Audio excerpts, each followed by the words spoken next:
Assembling a Stuart 504 boiler. This is a simple job but requires some thought.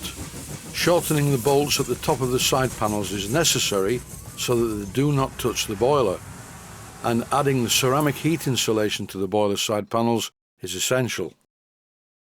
As well as this Stuart 504 boiler, I am currently working on 2 501 boilers and another 504 boiler for the 3 Stuart steam plants project. This particular Stuart 504 boiler, of which the subject of the video is all about, is one of my own collection which I sold recently. This clip shows the cast iron boiler supports, and they are resting on a piece of ceramic heat resistant material just to keep them off the bench so the paint doesn't get marked. If you look to the right of the boiler parts, there are 3 brass bolts. These are 3 of 4 and they've already been shortened. Generally speaking, for ease of use, I normally buy bolts longer than I would normally need them and cut them to length for any specific job. The first thing to do is to push the scriber through the heat-resistant material where the bolt holes are, being very careful not to push the scriber into your finger. And yes, in the past I've done things like that. A momentary lapse of concentration and you just stab your finger with the scriber because it's very sharp.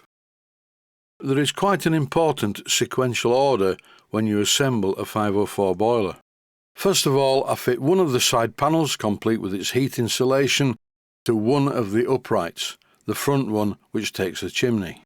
Then I fit the second, shorter bolt at the top, and once again the reason for the bolt being short is so it doesn't touch the boiler shell.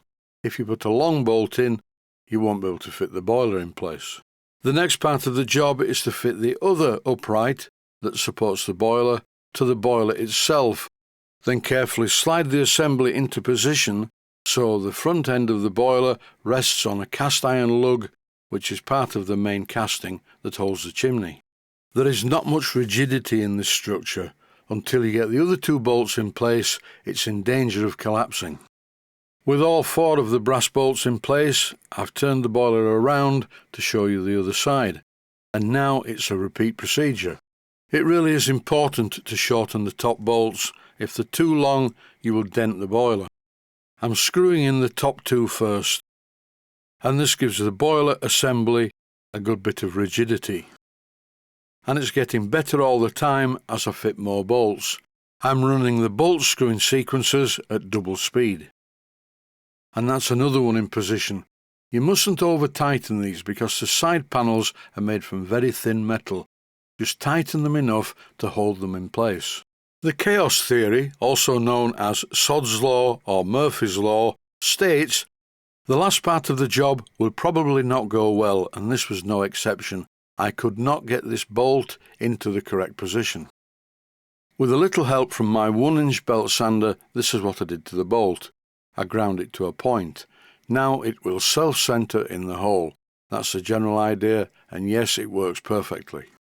And once again, at double speed, I screw the bolt into position, and this vintage 504 boiler is now more or less complete. There's only one thing left to do. I slackened the top bolt in an attempt to locate the bottom bolt. Now I need to tighten that. And you can see how the side panel moves inwards when I tighten the bolt. That's more or less it. The frame that holds the boiler is quite rigid, but the boiler itself can rotate slightly. But in practice it doesn't seem to do that unless you get hold of it and move it. Finally, I'm fitting the chimney, which is held in position by just one 4BA slot-headed grub screw.